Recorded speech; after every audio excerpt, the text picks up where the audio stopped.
Hi guys, and welcome to Connor's Math Plan. Today we'll be talking about the binomial theorem, and we'll try to understand this theorem in two ways. The first way through algebra, and the second way is through Pascal's triangle.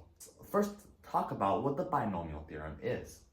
The binomial theorem simply states that if we have a plus b to the nth power, this is equal to the sum of n choose k times a to the k b to the n minus k. What does this mean? For example, if we have a plus b to the fifth power, this would be equal to, right, and note the sigma is from 0 to k equals 0 to k equals n. This would be equal to 5 choose 0 times a to the fifth power, b to the 0th power, plus 5 choose 1, a to the fourth power, b to the first power, plus 5 choose 2, a to the third power, b squared, plus 5 choose 3, a to the second power, b to the third power, plus 5 choose 4, a to the fourth power, b, plus 5 choose 5, a to the fifth power, b to the 0th power. This is essentially what the binomial theorem is. Alright, so how do we prove this theorem? Well, the first way is simply through algebra. Let's say we have something like a plus b to the third power. We can expand this and we can get a plus b times a plus b times a plus b. First of all, we can have a to the third power, right? Because we're just multiplying here a by a by a. So we get a to the third power. And then we can get a number of a squared b. But how many a squared b's are there? Well, we can choose a, b, but we can also choose these two to be the two a's and this to be the b. However, we can also choose this to be the b and this to be the two a's. So we can think about this in a combinatorial approach. We have to choose one b from 3. So this will be simply 3 choose 1. Alright, we could also have ab squared. How many ab squareds are there? Well, we can have a similar approach. We can choose this to be the a and this to be the b squared. We can choose this to be the b, this to be the a, and this to be the b. You got b squared a. We can also choose both of these to be b, and then this to be a, to also get ab squared. So this would be equivalent to saying 3 choose 2, because we have to choose 2 b's from the 3. And how many ways are there to do that? That's just 3 to choose 2. And then finally, if all of them are b's, we can just choose b here, and b here. And we can get b cubed. Well, what about the 3 choose 3? Well, this is the exact same, right? If we were to choose 3 b's from the 3 terms, that would just be 3 choose 3. Although this is not really a formal proof of the binomial theorem, this is a really great way to understand this theorem. As simply thinking about it as choosing either a or a b from each of the terms. Okay, the second way of understanding the binomial theorem is through using Pascal's triangle. So Pascal was a really magical person, and he invented a very interesting triangle. So what he was thinking was this: if I have 1, 1, 1,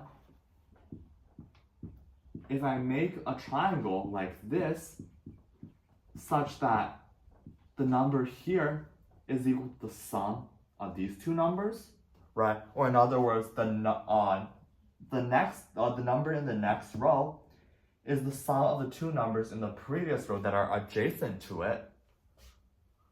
we get that these coincidentally are the coefficients of a plus b to the 0th, a plus b to the first power, a plus b squared, a plus b cubed, and a plus b to the 4th power. Coincidentally, right, these are the coefficients. For example, we just said that how like a plus b cubed is a cubed plus 3a squared b plus 3ab squared plus b cubed, right?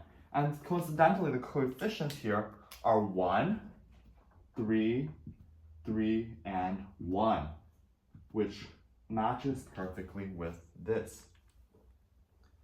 However, not only can we think about each number as the sum of the two previous numbers before it, we can also think about each number as the number of ways to go from the top number and go down here.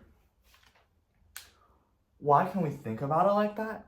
We can start with the number 2, right? So let me redraw Pascal's triangle. If we start from the very top number, there is one way to go from the top number to here. There's similarly one way to go from the top number to here. There's two ways to go from the top number all the way to here. Why? Because there's one way, one of these ways is through this, and the other way is through that. So there are two ways to go from the top number to here. There's only one way to go from the top number to here, because we can only go through this place. And then, right, there is three ways to go to this number, because we can go through here or through here. So we have two ways here and one way here.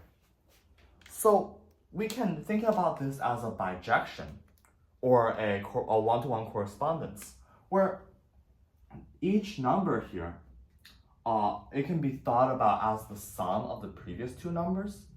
But because it can only travel from the previous two numbers to this number, we can also think about it as the number of ways to travel from the top number, the one here, all the way to this number, if we only allow these movements. But how many ways are there to go from the top number to here? We must have to go from the top number to the 3, for example, we have a total of 3 steps. One of the steps is to the right, and the other 2 steps is to under. Out of the 3 steps, we have to choose one of the steps to be to the right.